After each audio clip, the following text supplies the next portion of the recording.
Graças a Deus, a paz do Senhor. Nós estamos agora, convidamos você a lermos mais uma parte da Palavra de Deus e nós vamos ler com a graça do Senhor a partir de número 5. Estamos no livro de Números e nós convidamos você a ler juntamente conosco. Convido você a orarmos nesse instante. Pai, em nome de Jesus, nós pedimos que o Senhor nos ajude, que possamos entender, compreender, guardar a Tua Palavra em nossos corações. Nós dependemos do Senhor e da Tua graça, Pai. Pedimos a Tua ajuda. Abre o nosso entendimento, que o Espírito do Senhor nos ilumine nesse instante, em nome de Jesus. Amém. Então eu convido você a lermos a partir de número 5. Em nome de Jesus. Números capítulo 5, nós já lemos números 1 ao 4, em que são feitas contagens, são feitas contagens, são definidas tarefas, funções, o lugar de cada tribo no acampamento, o centro é o tabernáculo e como essas tribos deveriam se organizar ao redor do tabernáculo. Agora nós vamos ler mais algumas leis que são mencionadas aqui e como lidar com essas questões. Número 5, número 6, Deus vai orientar mais uma vez o povo e vai mencionar também algumas ofertas que foram ministradas em Números 7, no dia em que a tenda foi levantada. Então vai voltar a esse assunto aqui. Deixa eu só...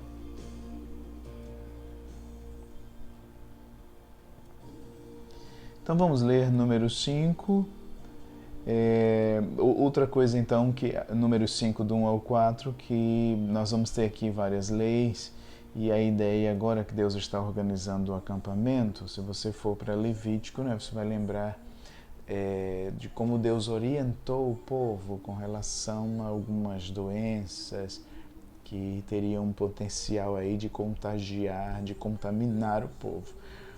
Então, agora, Deus vai regulamentar isso no sentido de que Ele vai separar algumas pessoas que provavelmente estão com doenças contagiosas do acampamento. Tá? Então, números do 1 ao 4, claro, capítulos 5 a 8 vão ter várias leis e regulamentações também, sempre vinculadas aí a essa pureza, vamos dizer assim, dos israelitas. Sempre essa ideia de que a impureza ou o que contamina, ela tem o sentido, Ela tem o sentido de...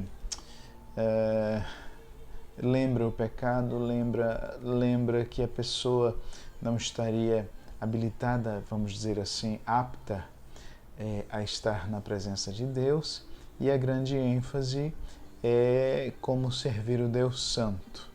Então, isso Deus também se utiliza dessas enfermidades para revelar essa realidade.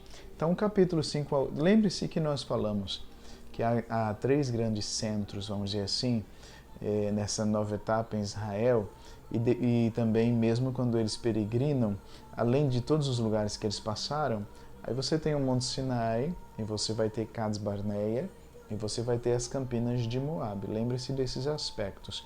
Nesses 3 grandes centros há leis, regulamentações, que Deus sempre enfatiza, que Deus sempre focaliza com pontos específicos. Essas leis geralmente já foram ministradas, principalmente com relação ao livro de Levítico, mas há mais algumas regulamentações, alguns detalhes aqui que são enfatizados, focalizados ou acrescentados, por assim dizer.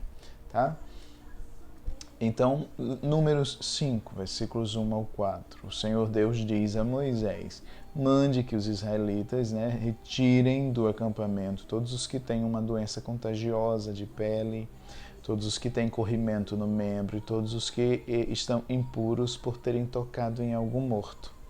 Mande para fora do acampamento os que são impuros, sejam homens ou mulheres, para que não tornem impuro o lugar aonde eu moro. E aí os israelitas fizeram como o Senhor tinha ordenado a Moisés, ou seja, expulsaram todas essas pessoas do acampamento. Né? Elas não podiam permanecer no meio do acampamento. Bom, versículos 5 até o 10 do capítulo 5, nós temos aqui algumas leis sobre restituição, vamos dizer assim, tá? Você pode voltar para Levítico 6, versículos 1 ao 7, para ver esse assunto, Êxodo 22, versículos 1 ao 15, para ver coisas relacionadas a isso. Qual que é a novidade aqui? É basicamente o versículo 8, tá? Que é o caso se a pessoa morreu e não tem parente que receba o pagamento. Então, como deveria agir nesse momento? A pessoa prejudicada, ela não tem ninguém, e como isso seria resolvido? Essa é a novidade. Então, observe que às vezes essas regulamentações, elas surgem baseadas em leis que Deus já ministrou sobre eles, né? Então, há novos detalhes aqui relacionados a essas leis. Então, o Senhor Deus diz ainda a Moisés: diga aos israelitas o seguinte: se um homem ou uma mulher prejudicar alguém, essa pessoa vai estar ofendendo ao Senhor e por isso será culpada. Então, ela tem que confessar o pecado. Esse prejudicar aqui tem a ver com prejuízo mesmo, tá? Em vários aspectos. Então, ela tem que pagar mais 1/5 para a pessoa que foi prejudicada. Ou seja, ela teria que restituir, vamos dizer assim, 20%, né? Mas se essa pessoa morreu e não tem parente, essa é a grande novidade, né, sobre essa lei. Então, o culpado tem que pagar ao Senhor, o pagamento vai ser para o sacerdote. E além desse pagamento, então tem que ser entregue o carneiro para o sacerdote oferecer um sacrifício por expiação, porque a pessoa pecou, tá? É interessante perceber isso. E todas as ofertas especiais que os israelitas entregam ao Senhor pertencem ao sacerdote e quem elas oferecerem, a quem elas forem apresentadas. Então, o sacerdote que estiver em serviço naquele momento. Cada sacerdote ficará com as ofertas sagradas que lhe forem apresentadas, então ele volta a tocar nesse detalhe. Capítulo 5, versículos 11 ao 31, nós temos aqui uma espécie de cerimônia. Diz que outros povos, né, daquele tempo tinham cerimônias parecidas com o que acontece aqui, e o pensamento realmente daquela época que a esposa pertencia ao marido, então algumas coisas assim, quando ele estivesse desconfiado de uma determinada situação, e o marido não tinha culpa nisso, então teria que ver como resolver. O marido estaria desconfiado da esposa, e então como que isso seria resolvido? E aí o Senhor então diz a Moisés para falar aos israelitas e dizer o seguinte: pode acontecer que uma mulher se desvie e seja infiel ao marido e tenha relações com outro homem, tornando-se impura. E o marido não sabe disso porque não houve testemunhas e ela não foi apanhada no ato. Versículo 13, versículo 14. Mesmo assim, ele fica desconfiado. Pode acontecer também que o marido fique desconfiado, mesmo que a esposa não tenha cometido adultério. Versículo 15. Em qualquer desses casos, como que o marido deve proceder? Em qualquer desses dois casos, o homem vai levar a sua esposa ao sacerdote. Versículo 15. Vai levar também a oferta de farinha, não é? Mas o sacerdote não vai colocar azeite nem incenso nessa oferta, porque é uma oferta, vamos dizer assim, de um marido desconfiado. É uma oferta para descobrir a verdade, tá? Versículo 15. No versículo 16, o sacerdote então vai levar a mulher para frente, vai colocar diante do altar de Deus. Ele vai derramar água santa num jarro. Mais na frente vai se falar sobre essa água. Seria preparada uma água específica para situações como essa, que a Bíblia aqui está falando desse detalhe, mas essa água era específica, possivelmente. Tá? Então, essa água seria colocada num jarro de barro. Um pouco de terra do chão ali, onde a tenda estivesse instalada, iria colocar nessa água. E com a mulher ainda em frente do altar, o sacerdote iria soltar os cabelos dela, iria colocar nas suas mãos a oferta de farinha, que é oferta por causa do ciúme, e o sacerdote teria na mão o jarro com essa água, uma espécie de água amarga, que poderia manifestar até uma maldição sobre a vida daquela pessoa. Então o sacerdote faria com que a mulher concordasse com o juramento. O juramento seria esse: se você, estando debaixo da autoridade do seu marido, não teve relações com outro homem, nem cometeu com outro homem nenhum ato que a tenha tornado impura, então que nada lhe aconteça quando beber essa água amarga, uma água que traz maldição. Mas se você foi infiel e assim se tornou impura, veja que aqui você tem casos em que ou o marido não tem provas, aconteceu mesmo e ele não tem provas, ou ele está desconfiado. Então precisa se estabelecer a verdade. Não há testemunhas, né? Precisa se estabelecer a verdade. Então, versículo 20. Mas se você foi infiel e assim se tornou impura, que o Senhor Deus faça do seu nome uma maldição no meio do seu povo e que os seus órgãos... Essa é uma tradução da Nova Tradução Linguagem de hoje. Nas outras versões está diferente um pouco, né, o versículo 21, mas nessa interpretação que os órgãos dessa pessoa sequem e provavelmente talvez o aparelho reprodutor e sua barriga fique inchada e que esta água entre no seu estômago e faça com que fique inchado e os seus órgãos sequem. E aí essa mulher vai responder que assim seja, se realmente eu pequei, eu cometi esse tipo de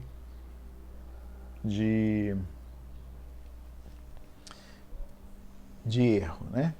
Bom, e aí o sacerdote, versículo 23, ele vai escrever essas maldições numa tira de couro e vai lavar as palavras, né? Em seguida vai lavar as palavras para dentro da água amarga e depois fará com que a mulher beba essa água que traz maldição. E a mulher, ela poderá sentir dentro de si fortes dores.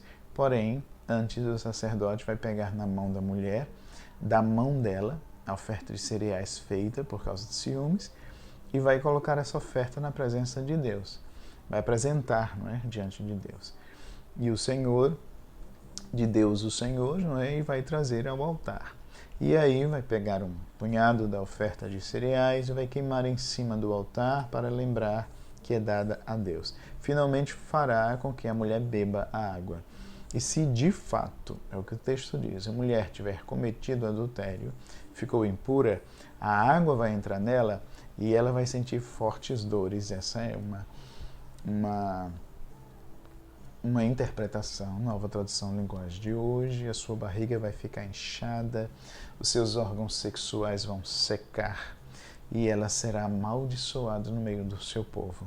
Só que se a mulher não cometeu adultério e for inocente, então ficará livre do castigo, poderá ter filhos. E aí o texto diz, esta é a lei para os casos em que uma mulher casada comete adultério e o marido ficou desconfiado, ou em que um homem sem motivo fica desconfiado da esposa. Então ele tem que levar a mulher até o altar de Deus. Veja, isso aqui de alguma forma protege a mulher, porque no contexto da época em que os homens se sentiam donos, né, das suas esposas, então ele desconfiado, ele poderia fazer até uma bobagem mesmo sem ter provas, né? Então essa lei também traria a verdade à tona. mas isso de alguma forma também, se aquele homem estivesse equivocado, iria proteger a mulher, né? E essa é a lei, então, em que uma mulher casada comete adultério e o marido está desconfiado, mas não tem testemunha, versículo 29, ou em que um homem, sem motivo, fica desconfiado da esposa. Então ele tem que levar a mulher até o altar de Deus, o Senhor, e o sacerdote fará o que essa lei manda. E o marido vai ficar livre da culpa, mas se a mulher for culpada, então sofrerá o castigo, tá? Ou seja, a verdade virá à tona de alguma forma. Aí, veja que a gente já falou para vocês que desses 3 grandes centros, né, Israel no Monte Sinai, em Cades Barneia e nas Campinas de Moabe, e nesses 3 grandes centros sempre que há essas paradas, já desde o Monte Sinai, regulamentações ainda de algumas leis específicas. E número 6, ele vai falar, pelo menos até o versículo 21, sobre a lei do Nazireu, né? Ou seja, aquela pessoa que se consagraria a Deus e resolveu se consagrar completamente ao serviço do Senhor, seja por um tempo, seja pela vida toda, mesmo que ela não fosse um levita, por exemplo. E aí tinha algumas implicações para isso. Essa pessoa tinha que manter uma vida sóbria, não é? E a exigência era assim tão grande que ela não podia tomar nada que viesse da uva, não poderia ingerir nada que viesse da uva, e não poderia cortar o cabelo, e nem poderia se contaminar com algo morto, por exemplo. Você tem um exemplo disso, Sansão. Houve uma exigência, está em Juízes 13, né, 16, houve uma exigência que ele fosse nazireu desde o seu nascimento, mas a maioria das regras ele não cumpriu, mas foi uma exigência. Deus o consagrou para si nesse sentido, já quando fala do seu nascimento. E no caso de Samuel, a mãe de Samuel, antes dele nascer, faz um voto ao Senhor e consagra ele ao Senhor também. E provavelmente João Batista também, ele foi consagrado como nazireu. Isso, conforme Lucas 1,15, João Batista era um judeu, né? E então, provavelmente, conforme Lucas 1,15, ele deve ter sido consagrado também como nazireu. Então, a pessoa fazia, vamos dizer assim, esse voto. Ou no caso de um filho, de uma criança, os pais fariam isso e Deus coloca as normas. Veja que a ideia é tudo aquilo que é consagrado ao Senhor tem que seguir as normas estabelecidas por Ele mesmo, né?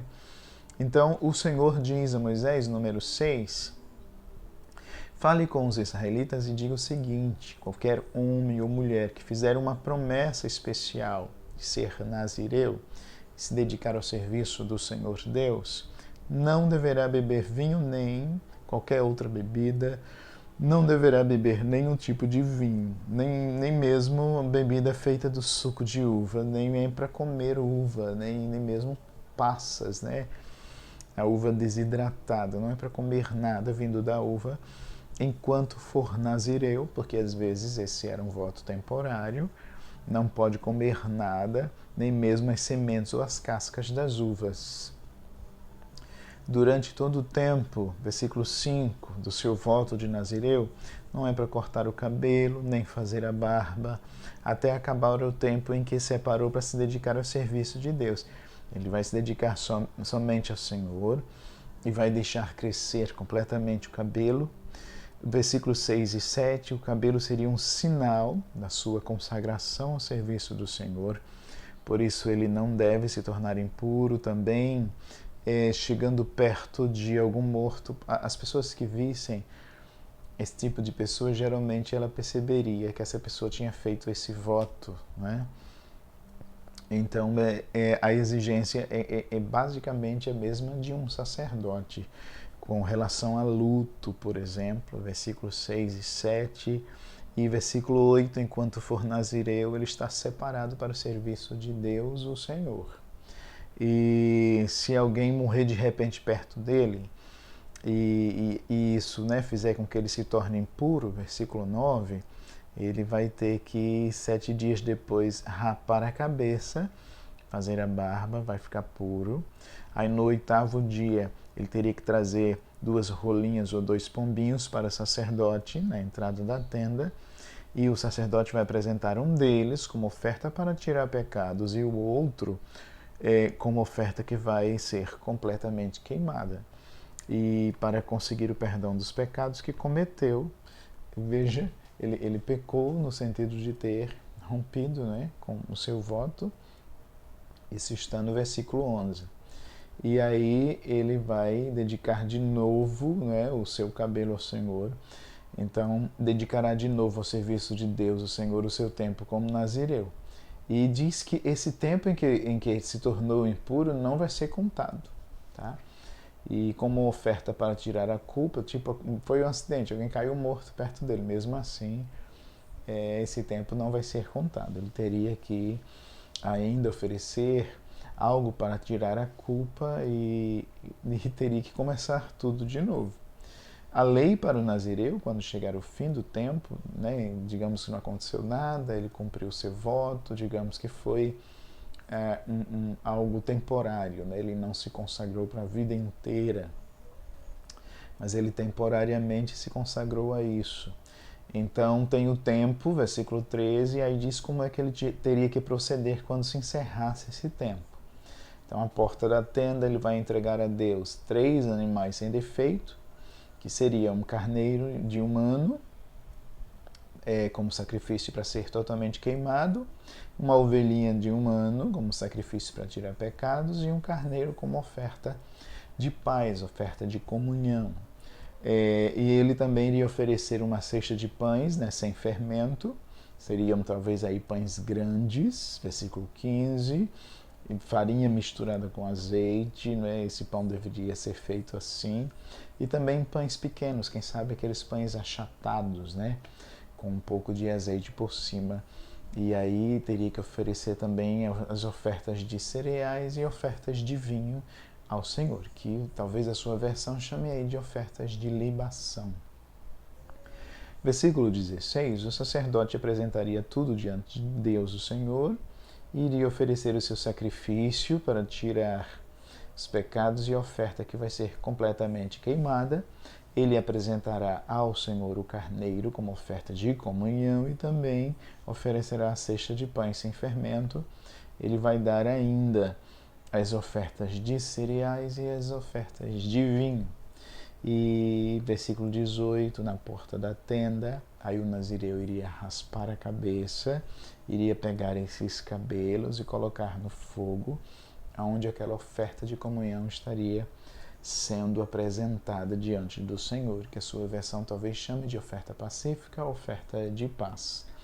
Bom, versículo 19 do capítulo 6, depois que o quarto dianteiro do carneiro estiver assado, aí o sacerdote iria pegar e colocar nas mãos do nazireu, junto com 2 pães tirados da cesta, um grande e um pequeno, e será feito depois, isso será feito depois que o nazireu raspar a cabeça. E aí o sacerdote vai apresentar essas coisas como oferta especial a Deus, o Senhor. São uma oferta sagrada e que ficaria para o sacerdote junto com o peito e a coxa do carneiro, que pela lei pertencem ao sacerdote. Depois disso, seja, encerrou o voto, o nazireu poderia voltar a ingerir qualquer derivado aí da uva ou vinho também. Então, versículo 21, essa é a lei para quem fez um voto de se dedicar como um nazireu ao serviço de Deus, o Senhor. Porém, se um nazireu prometer uma oferta além do que o seu voto de nazireu exige, ele tem que cumprir o que prometeu. Ou seja, isso aqui é independente de qualquer outro voto que a pessoa tenha feito. É algo específico para quem teria feito o voto de nazireu. Bom, Números 6, 22, tem uma orientação aqui que Deus dá a Moisés para Arão. Mandou ele falar com Arão e seus filhos para abençoar o povo de Israel. Que o Senhor os abençoe e os guarde, que o Senhor os trate, vamos dizer assim, com bondade, com misericórdia, não é? E que o Senhor olhe para vocês com amor e lhes dê a paz, tá? E Deus disse: assim Arão e seus filhos pedirão as minhas bênçãos para o povo de Israel, e eu os abençoarei. Eles iriam impetrar a bênção, mas essa bênção provavelmente se traduziria diante do Senhor como uma oração, um clamor a favor do seu povo. Bom, número 7 vai contar como os chefes das tribos levaram ofertas de dedicação ao Senhor no dia em que o tabernáculo foi erguido, ou a partir desse dia, né? Nós temos aqui, você pode voltar para Êxodo 40 e ver, então esse capítulo 7 de Números é uma recapitulação. Então, versículo 1 diz que no dia em que Moisés acabou de armar a tenda, e aí ele ungiu, ele dedicou tudo para o serviço do Senhor, a tenda, os objetos.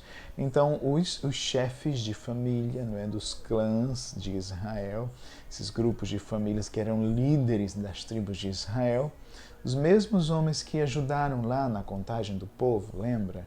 Nos capítulos 1 ao 4, por exemplo, de Números, eles trouxeram ofertas ao Senhor. E eles trouxeram 6 carroças cobertas e 12 bois. Cada 2 chefes ofereceram uma carroça, que aí dariam 6 carroças, e cada chefe ofereceu um boi, que aí daria 12 bois, e colocaram tudo na frente da tenda. Então eles chegaram com aquele presente ali. E o Senhor disse a Moisés para ele receber esses presentes, e esses presentes seriam usados para o serviço da tenda, e essas ofertas seriam dadas aos levitas, seriam usados no transporte, né, da tenda. Então, o versículo 6 diz que Moisés deu aos levitas as carroças e os bois, e aos descendentes de Gerson ele deu 2 carroças e 4 bois, cada carroça 2 bois, e de acordo com o serviço que faziam. E aos descendentes de Merari, também de acordo com o serviço deles, eles receberam 4 carroças e 8 bois.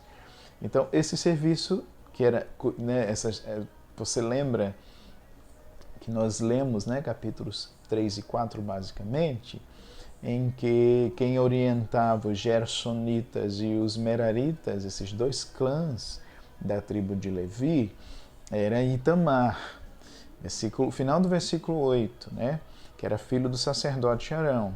Só que observe, Moisés, versículo 9, não deu aos descendentes de Coate nada, nem carroça nem bois. Por quê? Porque o trabalho deles era diferente, eles teriam que levar nos ombros, tá? Eles eram encarregados de levar nos ombros os objetos sagrados que eles cuidavam. E os outros, então, poderiam transportar em carros.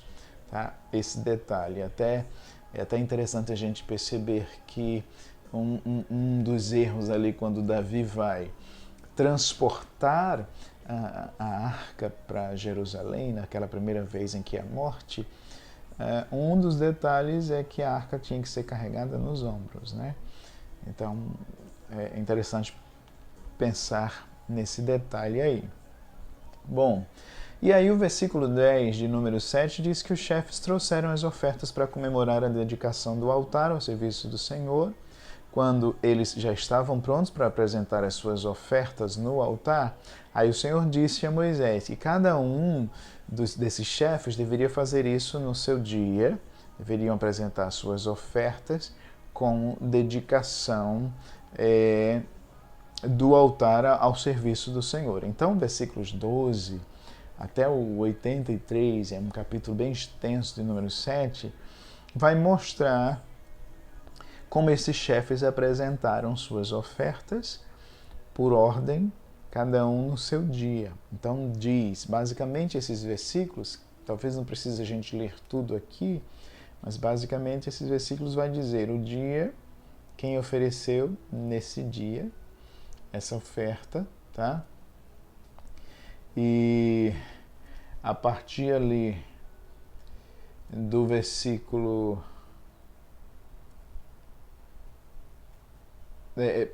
acho que já no final, né, já perto ali talvez do versículo 83, você vai ter as ofertas que eles trouxeram para aquele momento.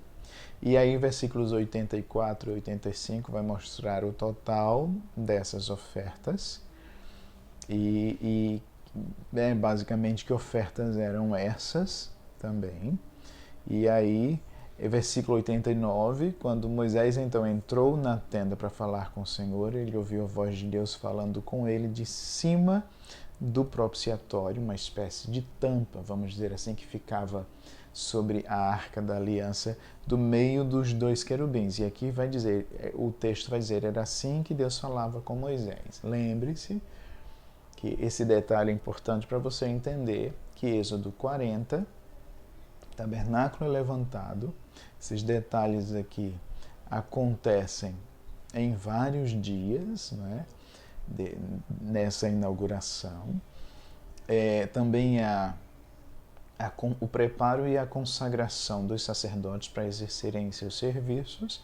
Essas ofertas são recebidas aqui para o uso do próprio tabernáculo. E o texto lembra como Deus falava com Moisés. Lembre-se que se você voltar a Levítico, depois que o sacerdote é levantado, depois que o tabernáculo é levantado, Deus chama Moisés para conversar com ele. Ali é ministrado o que resultaria no conteúdo de Levítico. E aqui, capítulos 1 ao 10, o povo ainda está no Monte Sinai. O autor, além de mostrar algumas regulamentações, detalhes, leis, antes do povo se locomover, depois desse grande período instalados aqui no Monte Sinai, ele então lembra do que aconteceu na inauguração, que com relação a esses líderes, a esses chefes, e o que eles consagraram ao Senhor, e lembra como Deus falou com Moisés. Tá? Bom, e aí Números 8 vai lembrar Levítico 25, versículos 31, 40, Êxodo 25, versículos 31 a 40 e Êxodo 37 e Levítico 24, sobre as instruções a respeito das lâmpadas, das lamparinas, vamos dizer assim, do candelabro, né? Isso já foi dito, aqui nós temos assim um complemento disso em Números 8, versículos 1 ao 4. E aí o Senhor Deus diz a Moisés para falar com Arão, dizer o seguinte: quando você colocar as 7 lamparinas no candelabro, faça com que essas lamparinas iluminem o espaço em frente do candelabro. Parece que tinha que haver algum tipo de posicionamento específico com relação a isso. E aí Arão colocou as lamparinas de modo que iluminassem o espaço em frente do candelabro, como o Senhor ordenou a Moisés. E o candelabro, aí ele lembra, versículo 4, ele era todo de ouro batido, as bases, né, ele era todo de ouro batido, de acordo com o modelo que o Senhor havia mostrado a Moisés. Bom, e aí, capítulo 8, versículos 5 ao 26, ele vai voltar a Números 3, por exemplo, e sobre essa dedicação dos levitas no lugar dos primogênitos, tá? Uma exigência que você deve voltar a Êxodo 13, versículos 2, versículos 11 e 12. No caso Números 3, né, também está relacionado a isso. E aqui volta a esse assunto, Números 8. Então, ele manda separar os levitas dos outros israelitas, ele manda que eles sejam purificados, e diz como, versículo 7, como que deveria ser essa purificação deles, para que eles sejam separados para o serviço. E aí, e também versículo 8, o sacrifício que deveria ser oferecido. E versículo 9, todo o povo de Israel tinha que se reunir, e esses levitas iriam ficar em frente da tenda sagrada. Então o povo de Israel, versículo 10, provavelmente os seus representantes, os seus líderes, iriam colocar as mãos sobre as cabeças deles, e eles, então, versículo 11, seriam separados para o serviço para o Senhor, como uma oferta especial dos israelitas. E aí eles estariam aptos a servir a Deus ali no serviço do tabernáculo, claro, cada um com suas funções, como já estavam definidas em Números 3 e 4, né? E aí, esses levitas, depois de terem sido oferecidos ao Senhor pelos sacerdotes, talvez representados pela liderança, eles agora também iriam colocar as mãos sobre a cabeça dos touros, né? Os sacrifícios que seriam feitos. Um seria por oferta por expiação. Veja que sempre havia necessidade do perdão dos pecados, da expiação dos pecados, para estarem aptos ao serviço do tabernáculo. E a outra oferta de holocausto, que seria totalmente queimada. E aí o versículo 13 diz que os levitas são uma oferta especial para o Senhor exige isso, e que Arão e seus filhos seriam os líderes deles. E versículo 14, tem que haver separação deles dos outros israelitas para que sejam meus, o Senhor diz. Depois que você, o Senhor diz a Moisés, purificar e separar os levitas, eles estarão preparados para trabalhar na tenda. Eles foram separados do meio dos israelitas, versículo 16, o Senhor diz, para serem meus, em lugar dos filhos mais velhos, ou seja, dos primogênitos do povo de Israel. Eles são meus, o Senhor diz. E aí o Senhor lembra, versículo 17, quando matei todos os filhos dos egípcios, eu separei para mim o primogênito de cada família israelita e o primogênito de cada animal. Agora estou ficando com os levitas em lugar dos primogênitos dos filhos de Israel. E eu entrego os levitas a Arão e a seus filhos como oferta dos israelitas, a fim de trabalharem na tenda para o povo de Israel. E aí fala, não é, a tarefa dos sacerdotes, que era a expiação dos pecados e também para que os israelitas sejam protegidos de alguma desgraça se eles ultrapassarem os limites que Deus estabeleceu, ultrapassassem, não é, naquele sistema de adoração que o próprio Deus estabeleceu por sua graça, porque ninguém tem condição de por si mesmo se aproximar de Deus devido à nossa pecaminosidade. E naquele momento histórico, nesse processo histórico, Deus estabeleceu aquele sistema de forma provisória, mas tinha que fazer as coisas, a gente sempre bate nessa tecla, do jeito de Deus, e só podia se aproximar as pessoas autorizadas por Deus. Então isso seria até uma medida protetora, vamos dizer assim, com relação aos israelitas. Versículo 20, assim Moisés, Arão e todo o povo de Israel cumpriram tudo o que o Senhor havia ordenado a Moisés a respeito dos levitas. Os levitas se purificaram, lavaram as suas roupas, Arão os separou como oferta especial ao Senhor e fez a cerimônia de purificação para eles. Versículo 22, o povo fez tudo o que o Senhor havia ordenado a Moisés a respeito dos levitas. Assim eles foram escolhidos para trabalhar na tenda sagrada, dirigidos por Arão e pelos seus filhos. O Senhor Deus disse a Moisés: a lei a respeito dos levitas é esta. Com a idade de 25 anos, cada levita começará o seu trabalho na tenda sagrada. E aos 50 anos, você lembra que isso também foi tratado, Números 3 e 4, né? A respeito de quem e quando estaria apto a exercer o trabalho. no tabernáculo. E aos 50 anos essa pessoa deixaria de trabalhar. Depois dessa idade, os levitas poderiam ajudar os seus companheiros no trabalho deles na tenda, ou seja, seria um apoio, mas não seriam responsáveis, por assim dizer, em nenhum serviço. E o Senhor diz, é assim que os levitas, em outras palavras, deveriam ser organizados. Bom, agora Números 9 vai relatar aqui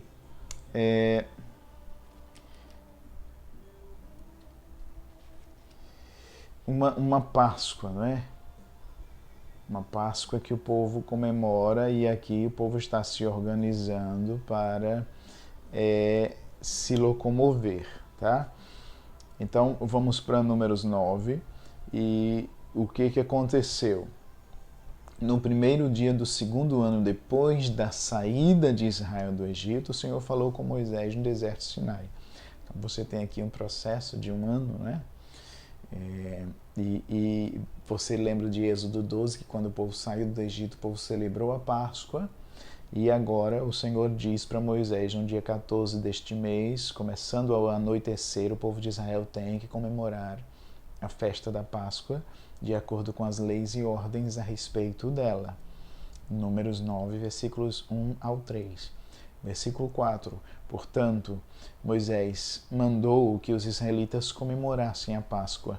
Eles comemoraram no dia 14 do primeiro mês, ao pôr do sol, no deserto do Sinai.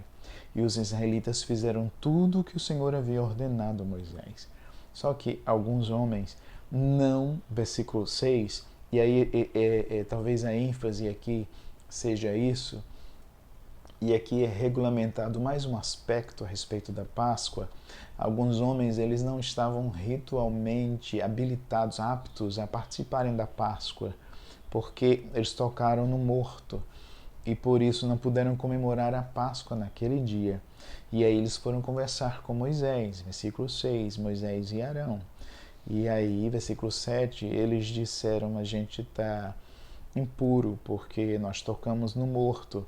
Será que não vamos poder apresentar a nossa oferta ao Senhor como os outros israelitas no dia em que já foi marcado? Aí Moisés foi falar com Deus a respeito, versículo 8, para saber o que fazer nesse caso específico. E aí o Senhor diz a Moisés, fale o seguinte para os israelitas: se algum de vocês ou dos seus descendentes estiver impuro porque tocou no morto, ou digamos que está longe, viajando, mesmo assim pode comemorar a Páscoa em honra ao Senhor. Então, versículo 11, vocês comemorarão um mês depois, no dia 14 do segundo mês, ou seja, seria uma Páscoa extra, quando anoitecer. E aí, nessa ocasião, vocês vão comer o animal com pães sem fermento, com ervas amargas, ou seja, as normas são as mesmas. Não é, versículo 12, não é para deixar sobrar nada para o dia seguinte, nem quebrar nenhum osso do animal. Ou seja, versículo 12, fazer as coisas de acordo com as leis da Páscoa. Mas pode acontecer que alguém não esteja puro, desculpe, pode acontecer que a pessoa ela está habilitada então essa regra era muito essencial, mas digamos que a pessoa estivesse pura, não estivesse viajando e ela não apareceu para comemorar a Páscoa, então essa pessoa seria extirpada do meio do povo. Nós já explicamos quando lemos Levítico sobre essa expressão, ser extirpada do meio do povo, que é uma expressão praticamente recorrente no livro de Levítico, e ela é repetida aqui. E diz que essa pessoa tem que ser castigada, ou seja, vai carregar a sua iniquidade, é o que as outras versões dizem, esse carregar a sua iniquidade, provavelmente se refere a essa pessoa tem que arcar com as consequências do que ela fez. Esse extirpado do meio do povo, e poderia implicar no próprio Deus contra essa pessoa e de alguma forma castigaria essa pessoa poderia implicar talvez aí em excomunhão com relação à comunidade, vários fatores em que os estudiosos pensam a respeito desse termo. E o versículo 14, se algum estrangeiro que mora no meio de vocês quiser comemorar a Páscoa, e aí Deus aproveita para acrescentar esse detalhe, não é? Ele pode, mas ele tem que obedecer às leis e às ordens a respeito da festa. Será a mesma lei para todos, tanto para os nascidos no país como para os estrangeiros. Bom, e aí, versículos 9, 15 ao 23 vai mostrar que o povo estava pronto, vamos dizer assim, para partir do Sinai, para começar a sua jornada rumo à Terra Prometida. E aí esse texto enfatiza um detalhe que é a respeito de um instrumento principal que Deus usa de direção, que é essa nuvem da presença. E o texto lembra então, versículo 15 do capítulo 9 de Números, que no dia em que a tenda sagrada foi armada, então veio, vamos dizer assim, uma nuvem e cobriu essa tenda. E de noite essa nuvem parecia fogo à noite. E então era sempre assim. De dia ela cobria a tenda, de noite parecia fogo. Versículo 17 diz que quando a nuvem se levantava de cima da tenda, os israelitas começavam a caminhar. E no dia em que a nuvem parava, aí eles acampavam. Eles começavam a caminhar ou acampavam de acordo com a ordem de Deus, o Senhor, e ficavam acampados ali durante o tempo em que a nuvem estava parada sobre a tenda. Quando ela ficava muito tempo sobre a tenda, os israelitas obedeciam a ordem do Senhor e não saíam dali. Às vezes a nuvem ficava poucos dias. Assim, conforme a ordem do Senhor, eles continuavam acampados ou começavam a caminhar. Versículo 21 de Números. Às vezes, a nuvem ficava parada somente desde a tarde até a manhã do dia seguinte. Quando ela se levantava de manhã, eles começavam a caminhar. Sempre que a nuvem se levantava, fosse de dia ou fosse de noite, os israelitas começavam a caminhar. Mas se ela ficava sobre a tenda 2 dias, ou um mês, ou um ano, enquanto estivesse parada, os israelitas continuavam acampados e não começavam a caminhar. Porém, quando ela se levantava, eles partiam. Ou seja, versículo 23, de acordo com a ordem do Senhor, eles acampavam ou começavam a caminhar. E os israelitas faziam isso obedecendo ao que o Senhor ordenava por meio de Moisés. E o principal instrumento de direção era essa nuvem da presença. E aí, Números 10, versículos 1 ao 10, porque a partir do versículo 11 de Números 10, agora o povo vai partir do Monte Sinai. Então nós vamos ler aqui até Números 10, versículos 1 ao 10, em que o Senhor dá uma ordem a Moisés para que ele faça 2 trombetas, vamos dizer assim, não é? De prata. Essa teria sido uma das últimas providências a serem tomadas antes do povo começar a sua marcha em rumo à Terra Prometida. E aí, aqui, a partir de Números 10, versículo 11, vamos dizer assim, até acho que Números 21, porque depois eles vão ficar acampados nas campinas de Moabe, o livro de Números vai contar o que aconteceu com os israelitas até eles chegarem no território de Moabe. A partir de Números 22, eles ficam acampados nas campinas de Moabe. Basicamente, o que vai acontecer? Eles estão acampados nessa região. Inclusive, todo o livro de Deuteronômio, também eles vão estar acampados ali na região de Moabe antes de entrarem na terra de Canaã, no decorrer aí de anos, né? Então, Números 10 a 21 vai narrar antes, quando eles saem do Sinai e quando eles chegam até as campinas de Moabe e o que vai acontecer nessa trajetória. Esse povo que o tempo todo o texto vai frisar que até aqui estavam fazendo tudo certinho, quando começa a marcha, eles se rebelam a maioria deles rebeldes e desobedientes. Bom, então antes deles partirem, há mais uma das últimas providências, que é a confecção dessas trombetas. Números 10, versículos 1 ao 10. O Senhor diz a Moisés para fazer 2 trombetas de prata e com elas o povo vai ser convocado para se reunir. Também seria dado o sinal para os acampamentos partirem. E versículo 3, então quando forem tocadas as 2, o povo iria entender que eles deveriam se reunir na entrada da tenda. Versículo 4, mas se for tocada só uma, era uma convocação apenas para os chefes, né, das famílias, das tribos se reunirem. Agora, versículo 5, digamos que tocou sons curtos e fortes, vamos usar essa expressão, então as tribos acampadas a leste vão começar a sair.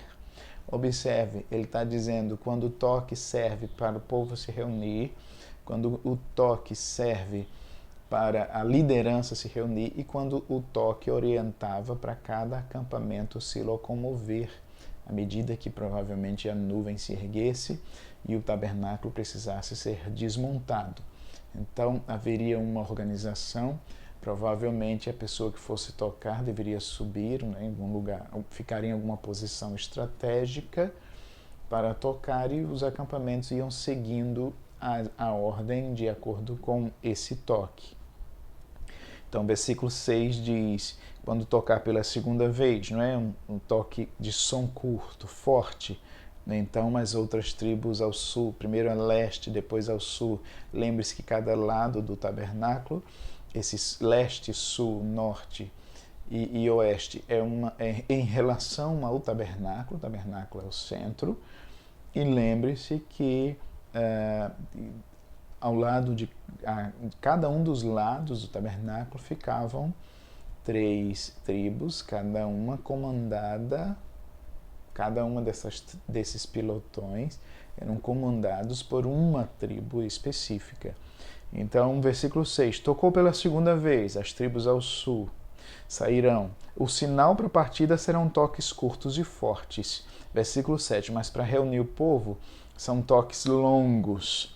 E versículo 8, quem são os encarregados de tocar essas trombetas? Os sacerdotes descendentes de Arão. E aí o texto, versículo 8 final diz que essa lei vai ser obedecida para sempre pelos israelitas. Quando vocês, aí vem um toque específico de guerra. Quando vocês estiverem em guerra, se defendendo de um inimigo que os atacou, então essas trombetas seriam usadas para sinal de batalha. E aí o Senhor diz, eu, o Senhor, o Deus de vocês, os ajudarei e os livrarei dos seus inimigos. E versículo 10, também em ocasiões de alegria, ou seja, festas de lua nova e outras festas religiosas, essas trombetas também deveriam ser usadas quando os sacrifícios fossem apresentados ao Senhor. E o Senhor diz, então eu também os ajudarei e estarei com vocês, eu sou o Senhor, o Deus de vocês. Amém? Então, nós, com a graça de Deus, lemos hoje Números capítulo 5 até o capítulo 10 e versículo 10, mostrando algumas novas leis e regulamentações, quem poderia permanecer no acampamento e quem deveria ser separado do acampamento, votos específicos, né, em que o Senhor faz exigências e orientações. Aí, em número 7, ofertas específicas dos chefes das tribos. E em números 8, mais orientações sobre as lamparinas do candelabro. E mostra a exigência do Senhor e como deveria ser feita a dedicação desses levitas que iriam substituir os primogênitos de Israel. E Números 9 fala sobre a Páscoa, Deus exige que o povo faça a Páscoa novamente, e surge a questão aqueles que queriam participar, mas naquele momento não estavam aptos cerimonialmente falando participar, e aí é permitida uma Páscoa extra no mês seguinte, mas com as devidas regras, porque a ênfase principal é essa primeira Páscoa, Páscoa anual. E aí o texto lembra que o povo seguia a ordem do Senhor e o principal na sua peregrinação, e o principal instrumento era a nuvem da presença. E Números 10, então, Deus toma uma das últimas providências, que é o preparo dessas trombetas, que são usadas tanto em festas específicas, que seriam usadas, né? Quanto em momentos específicos de sacrifícios, mas também seriam usadas para a convocação do povo, de acordo ou da liderança, de acordo com o estilo de toque, de acordo com o que a ocasião exigisse, e também em situações de guerra. Havia toques específicos, e se era tocado uma trombeta ou duas ao mesmo tempo, e os toques específicos para o povo entender o comando que estava sendo dado ali. E aí, lembrando que a partir de Números 10, versículo 11, até o capítulo 21, vai ser contado o que aconteceu então a partir do momento que o povo começa a se locomover. Capítulos 22 em diante, o povo para 40 anos depois nas campinas de Moabe. Ali tem uma nova etapa antes, porque ali Moisés vai morrer também, e antes de Josué, com aquela nova geração, entrar na terra prometida. Deus abençoe a sua vida, que o Senhor nos fortaleça com a sua graça, e que o Senhor nos revele e nos faça entender cada vez mais a sua palavra, porque o nosso conhecimento de Deus depende do que Deus revelou de si mesmo e da sua vontade. Que a graça do Senhor Jesus, o amor de Deus nosso Pai, a comunhão e as consolações do Espírito Santo sejam conosco. E eu quero encerrar aqui esse texto de hoje, essa leitura de hoje, orando, né? Orando número 6, com respeito às nossas vidas, né? Número 6, a bênção que o Senhor manda o sacerdote oferecer sobre Arão. Então, manda o sacerdote oferecer sobre o povo. Então nós vamos ler juntos aqui, e que isso se traduza diante de Deus como uma oração para as nossas vidas. Que o Senhor nos abençoe e nos guarde, que o Senhor faça resplandecer o seu rosto sobre nós e tenha misericórdia de nós, e que o Senhor sobre nós, sobre o seu povo, levante o seu rosto e nos dê a paz. Em nome de Jesus, que a sua graça esteja conosco, que o Senhor abençoe a sua vida em mais esse dia.